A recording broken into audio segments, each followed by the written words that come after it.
Hello friends, नमस्कार। कैसे हैं आप जो ये मेरे पीछे ट्रेन देख रहे हैं, ये आरआरबी एनटीपीसी एग्ज़ाम की वो लास्ट ट्रेन है जिसका टिकट आप सभी के पास है। बस अब क्वेश्चन ये है कि आप में से कितने लोगों को ये ट्रेन उनकी ड्रीम डेस्टिनेशन तक पहुंचाएगी। देखिए, अगर किसी भी एग्ज़ाम की बात करें तो उसमें आपने कितना पढ़ा है, कितनी लंबी तैयारी है, वो मैटर नहीं करता। मैटर करता है कि उस लास्ट के कुछ दिनों में आपने किस लेवल की प्रिपरेशन करी है। तो ये सेशन उन लोगों के लिए बहुत ज़्यादा इंपॉर्टेंट है जिन्हें लग रहा है कि उनके टेस्ट सीरीज़ में 50 मार्क्स, 55, 60 मार्क्स आ रहे हैं और उनको 70 to 80 मार्क्स का जाना है, तो वहाँ कैसे पहुँचा जाए। क्योंकि अगर जिन लोगों को 80 to 90 आ रहा है उनके लिए तो मैं बोलूँगा कि बेस्ट ऑफ लक, आप अपनी तैयारी करते रहिए।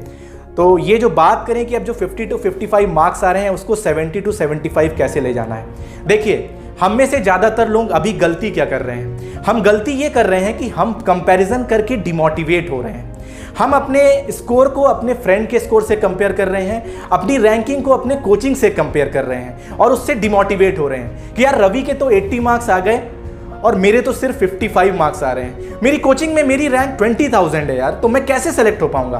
देखिए, किसी भी कंपैरिजन को करके उससे पॉजिटिव एस्पेक्ट लाना है। अगर आप उसको कंपेयर करके डिमोटिवेट हो रहे हैं, आप अपना नुकसान कर रहे हैं। क्योंकि कंपैरिजन करके ये देखना है कि अब मुझे जिसके 80 आ रहे हैं उसने क्या ऐसा कर रहा है, क्या उसका अप्रोच है, तो मैं कैसे ला सकता हूं। तो ये गलती बिल्कुल मत करिए। और इस समय जरूरी है अपने अंदर बिलीव जगाए रखना। क्योंकि एक फैक्ट मैं बता देता हूं आपको कि अगर बात करें एप्लीकेशन की तो 1,25,00,000 एप्लीकेशन आए हैं। पर अगर आप सीरियसली इस एग्जाम की तैयारी कर रहे हैं, आप पढ़ रहे हैं, आप मॉक लगा रहे हैं, तो आप उस 30 to 35 लाख सीरियस एस्पिरेंट में हैं। क्योंकि 1,25,00,000 में से 30 to 35 lakh he serious aspirant हैं। इसका मतलब कि आप कंटेंडर हैं, आप कंटेंशन में हैं। और पहले राउंड की बात करें तो 7 लाख लोगों का सिलेक्शन होना है। और अगर आप 30 to 35 लाख के अंदर अभी स्टैंडिंग कर रहे हैं और अगर ये 45 डेज आपके अकॉर्डिंगली चले गए, आपने प्लान तरीके से काम कर दिया, तो वो दिन आपका हो सकता है। सोचिए उस दिन के बारे में जिस दिन इस एग्जाम का रिजल्ट आएगा। जिस दिन एग्जाम का कोई रिजल्ट आता है, चाहे आप हो या मैं हूं, हम बड़ी उम्मीद के साथ उस वेबसाइट में जाते हैं और अपना रोल नंबर डाल के सबमिट बटन दबाते हैं। और सबमिट बटन के दबाने के पहले हम भगवान से बस एक प्रार्थना करते हैं कि भगवान मेरा नाम इस लिस्ट में हो, आप हो, आपके पेरेंट्स हो, हम सबका सपना उस सबमिट बटन पर डिपेंड होता है। और जैसे ही वो सबमिट बटन दबाते हैं, अगर उसमें लिखा आ गया कि कॉन्ग्रेचुलेशंस यू आर सेलेक्टेड, तो जो खुशी होती है उसका कोई ठिकाना नहीं होता है। लेकिन अगर कहीं गलती से ये आ गया कि better luck next time, sorry for this time, कितना बुरा लगता है। आपके सारे सपने चकनाचूर हो जाते हैं और आपको संभालने में बहुत टाइम लगता है। सोचिए उस दिन के बारे में, उस रिजल्ट के बारे में कि जिस दिन ये रिजल्ट आएगा उस दिन मेरा नाम उस लिस्ट में होना चाहिए। इस 45 डेज में क्या करूंगा ऐसा, कितनी जान लगा दूंगा, पूरी डेडिकेशन के साथ समर्पित कर दूंगा। क्योंकि मैं एक बात करूं तो ये जो एग्जाम है इसका प्रोसेस 18-19 में स्टार्ट हुआ था नोटिफिकेशन का। अभी CBT 1 होना है, फिर CBT 2 होना है, फिर आप देखेंगे तो ये हो सकता है 21 तक में ये प्रोसेस क्लियर हो।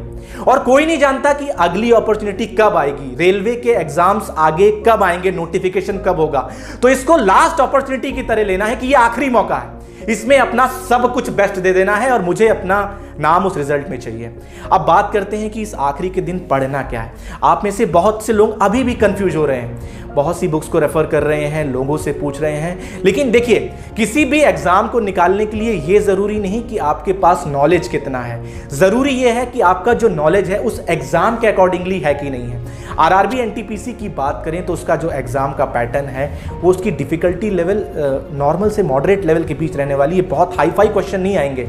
तो आपको कोई ऐसी बुक्स नहीं लगानी है, कंसेप्ट आपने क्लियर कर लिए हैं। बस अगर बात करें इन 45 डेज के लिए तो क्वांट के लिए आपके पास बेस्ट ऑप्शन है ये राकेश यादव की ये बुक। इसमें जो क्वेश्चन दिए हैं, जो प्रैक्टिस सेट ऑफ क्वेश्चंस हैं, वो आप टॉपिक्स के अकॉर्डिंगली लगा सकते हैं। उनका जो पैटर्न है वो बिल्कुल ही आरआरबी एनटीपीसी के अकॉर्डिंग है, जो आपको बहुत हेल्प करेगा। अब रीजनिंग की बात करें तो रीजनिंग में आपको टॉपिक्स पता है क्या क्या आ रहे हैं, आपने उसके लिए कंसेप्ट समझ लिया है। अब प्रैक्टिस के लिए आप रुक्मणी पब्लिकेशन की ये रीजनिंग की बुक को रेफर कर सकते हैं।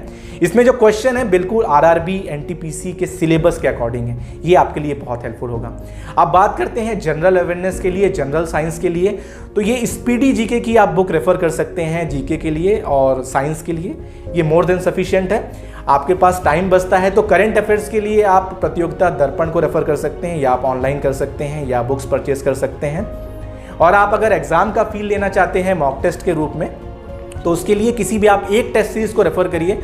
और मेरे हिसाब से मैंने जितना भी देखा है कि ग्रेड अप इज गुड, उनकी जो टेस्ट सीरीज़ है बहुत अच्छा है, एग्जाम का आपको फील देती है। और प्रैक्टिस सेट में आप लास्ट ईयर के क्वेश्चन पेपर्स लगाइए, रुक्मणी पब्लिकेशंस के हैं। तो इस समय अपने आप को कंफ्यूज ना करें, कुछ नॉर्मल बुक्स के साथ आगे बढ़ें, क्योंकि एग्जाम के अकॉर्डिंगली प्रयास करें। और देखिए कि ये आखिरी मौका है, इस बार अपना बेस्ट दे दीजिए। और आपने अगर बेस्ट दे दिया तो 7 लाख के अंदर आप आ सकते हैं, क्योंकि आप मेहनत कर रहे हैं, आप सीरियस एस्पिरेंट हैं, आप कंटेंशन में हैं। बस ये 45 डेज सही तरीके से मेहनत कर देना है, अपना बेस्ट दे देना है। अपना बेस्ट देने के पास भगवान के सामने हाथ जोड़ना है। देखिए 50 क्वेश्चन सही करके भगवान से हाथ जोड़ के बोलना कि भगवान 80 आ जाए, थोड़ा गलत हो सकता है। लेकिन अगर 70 क्वेश्चन आपने सही कर दिए, फिर भगवान के सामने आप हाथ जोड़िए, तो नॉर्मलाइजेशन के बाद आप 75 to 80 पहुंच सकते हैं। तो जरूरी है कि अपना बेस्ट दे दीजिए और फिर सब कुछ आगे छोड़ दीजिए, क्योंकि यह आखिरी मौका है। अपना बेस्ट प्रयास करिए and you will get the best out of it. तब तक के लिए हमारे साथ बने रहिएगा। नमस्कार, धन्यवाद।